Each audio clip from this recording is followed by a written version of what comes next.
Bonjour et bienvenue au lancement officiel de ce tour de financement iHub par iKite Canada. Je m'appelle Charlène Marion et je suis la directrice nationale pour l'iKite. Avant de commencer, j'aimerais faire une reconnaissance du territoire. Je m'adresse à vous sur la terre située sur le territoire traditionnel et non cédé des peuples Abenaki, notamment connu sur l'appellation de Sherbrooke, Québec. Je suis aussi très reconnaissant des origines autochtones dans tous les aspects d'apprentissage expérientiel. Je leur remercie pour leur volonté de continuer à partager ces apprentissages et façons de faire avec nous aujourd'hui. Aujourd'hui, nous allons passer à travers plusieurs aspects importants du programme iHub. Mais avant de commencer, j'aimerais partager avec vous un peu qui est iKite ou SeaWill Canada. Nous sommes une organisation nationale à but non lucratif. Nous avons environ 1600 membres auprès de 130 membres institutionnels, surtout postsecondaires au Canada. Ça fait presque 5 ans d'existence dans le monde d'apprentissage intégré au travail et enseignement coopératif. Donc, notre vision, c'est de vraiment être leader en apprentissage intégré au travail. Et la mission, facile, développer la capacité future étudiants, étudiantes et diplômés par le biais de l'apprentissage intégré au travail de qualité. Qu'est-ce qui est ce fameux apprentissage intégré au travail? Selon nous, c'est une forme d'enseignement expérientiel pédagogique qui intègre aux études postsecondaires d'une personne étudiante des expériences d'apprentissage de qualité en milieu de travail ou dans les cadres d'une cadre pratique. Ça prend aussi 3 parties prenantes très importantes pour le AIT. C'est sûrement l'étudiant, l'institution postsecondaire ainsi qu'un employeur ou partenaire communautaire. Aussi, un AIT de qualité ont des objectifs d'apprentissage liés à l'employabilité, l'agentivité, au transfert des connaissances et des compétences, ainsi qu'à l'apprentissage tout au long de la vie.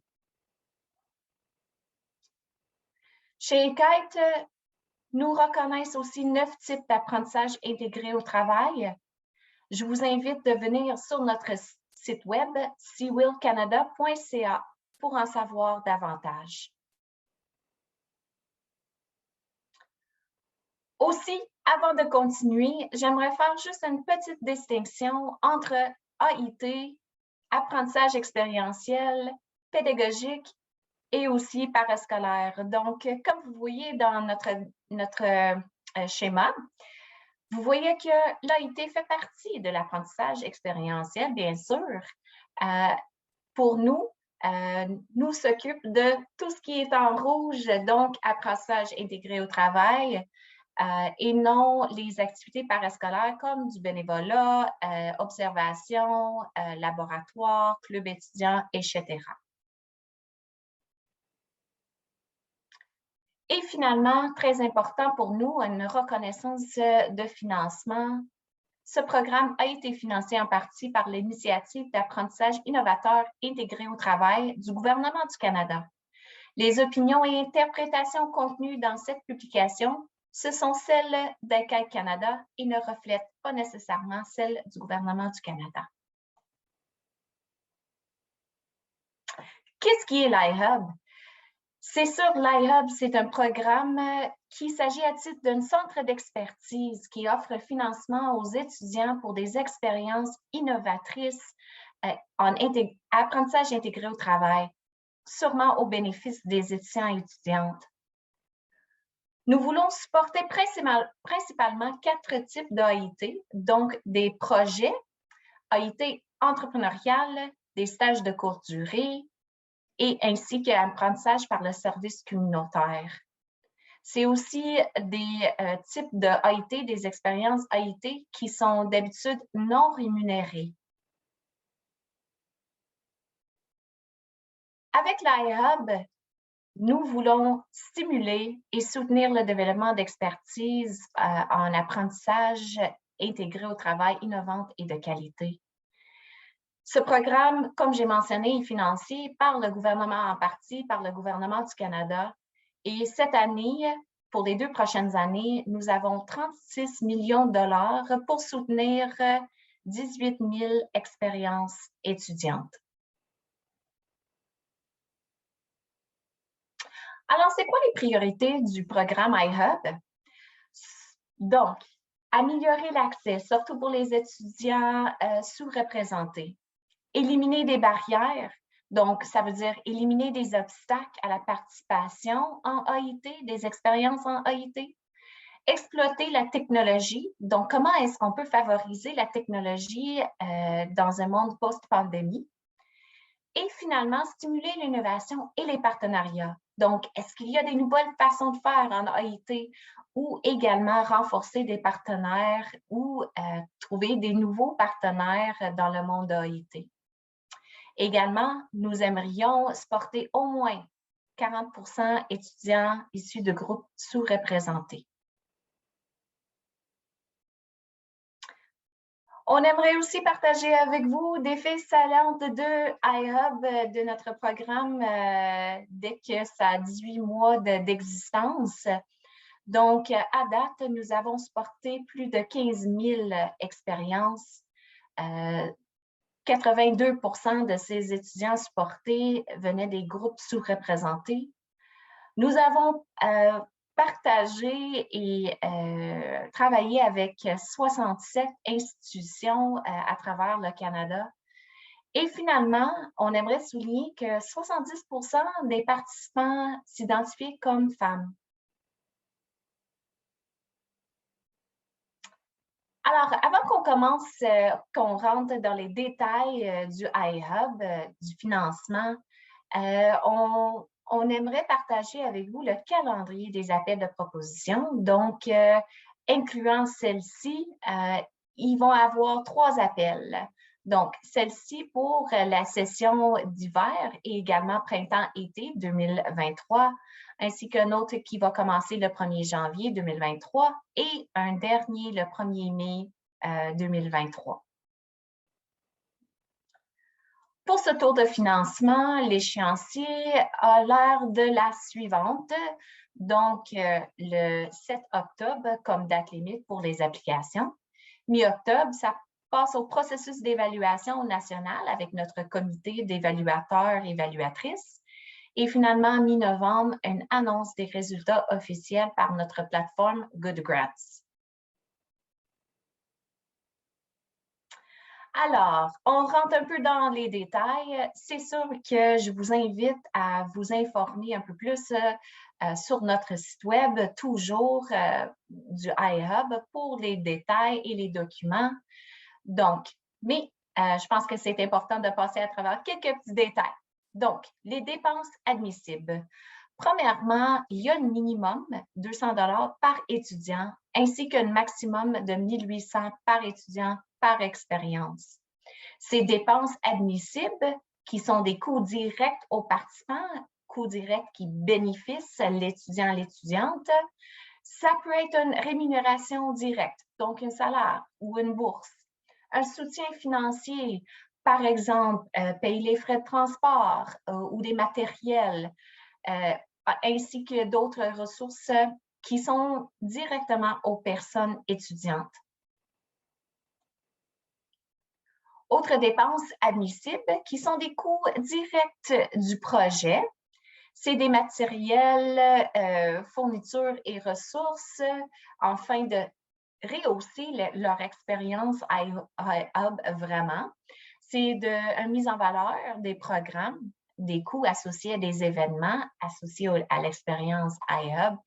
Et c'est sûr aussi des honoraires professionnels avec qui vous travaillez pendant cette projet. Un petit rappel que le 1800 maximum par étudiant, c'est incluant tous les coûts, donc les coûts directs aux étudiants, les coûts directs du projet, ainsi que les coûts administratifs. Les dépenses inadmissables, des achats et mobilisations, donc Ça, il faut que ce soit en bas de 1 000 $. Toutes dépenses associées aux activités régulières d'un établissement, par exemple le salaire des professeurs ou professionnels déjà employés, des voyages à l'étranger et également alcool, cannabis et toute autre dépense d'accueil qui ne sont pas associées directement au projet. J'aimerais aussi souligner que les étudiants internationaux ne sont pas admissibles pour ce financement. Il y a aussi une contribution du partenaire qui est important à souligner. Les projets doivent bénéficier d'une contribution d'au moins 20 % du partenaire communautaire ou industriel. Ça veut dire qu'une contribution directe ou aussi en nature qui est très acceptable et surtout souvent le cas dans nos projets. Des exemples de contributions en nature, on se voit comme du mentorat, supervision, formation des étudiants et évaluation. Il y a aussi important de dire qu'il y a une collecte de données qui font partie, du programme iHub et des rapports finaux. Donc, on vous demande de partager des données démographiques des étudiants participantes et aussi des partenaires industriels et communautaires. Aussi, ils vont avoir un questionnaire des résultats d'évaluation à la fin qu'on vous demande de partager avec vos étudiants et étudiantes et aussi les partenaires. Vous allez recevoir une trousse quand votre projet est accepté, approuvé, et vous allez être capable de voir tous les détails dans cette trousse. Une question aussi qu'on reçoit très souvent, c'est concernant l'évaluation et qu'est-ce que les évaluateurs et évaluatrices veulent voir dans vos applications. Donc, voici une liste très courte des aspects généraux que les évaluateurs et évaluatrices cherchent. Donc, privilégier les bénéfices directs aux étudiants, donc donner le plus d'argent directement aux étudiants possible quand on peut. Définir des objectifs et processus d'apprentissage et la pédagogie qui est en arrière de ça.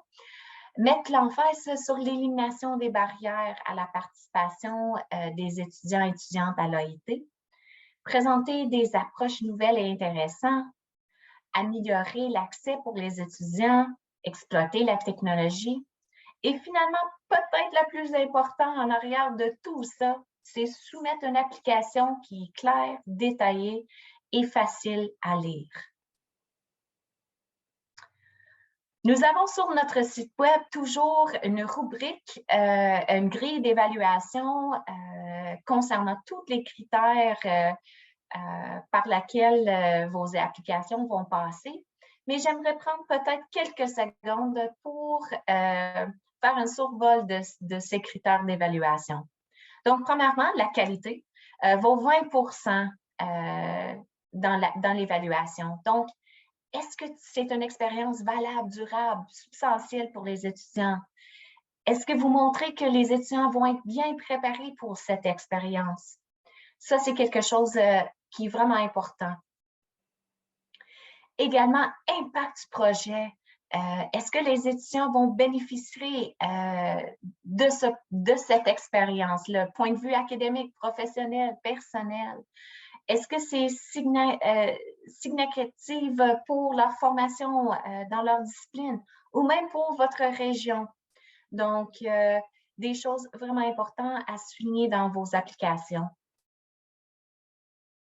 Également, évidemment, innovation fait partie de nos critères. Est-ce que c'est un nouveau modèle d'AIT pédagogique ou est-ce qu'on voit un modèle ou un type de AIT qu'on ne voit pas souvent dans une discipline académique? Donc, on cherche vraiment des nouvelles idées. Partenariat aussi. Est-ce que le partenaire va bénéficier de cette expérience? Est-ce que c'est un partenaire de qualité? Donc, on cherche vraiment pour voir est-ce qu'il y a un lien entre le projet et le partenaire qui est réel.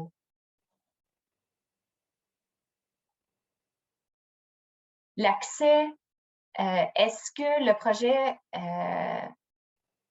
améliore l'accès à l'AIT pour des étudiants qui viennent des groupes sous-représentés? Et finalement, la technologie. Est-ce que la technologie sera au cœur de l'expérience de l'AIT pour les étudiants? Est-ce que vous utilisez des nouvelles technologies pour l'expérience? C'est important à souligner aussi que même si vous n'avez pas de technologie dans votre projet, n'inquiétez-vous pas, c'est correct. Ça fait juste une partie des critères d'évaluation.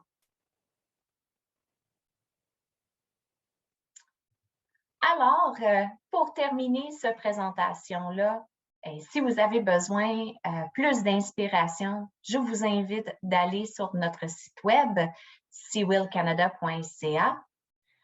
Nous avons aussi une page YouTube, EICAIT, ou communiquer avec votre directrice régionale, Kim Bracken, ou au ihub@cwillcanada.ca pour plus d'informations. Aussi, nous avons plusieurs activités, des heures du bureau et des activités de communauté organisées par CWIL EICAIT. Donc, gênez-vous pas de venir, gênez-vous pas de participer et poser plein de questions. Nous sommes là pour vous. Merci et au plaisir.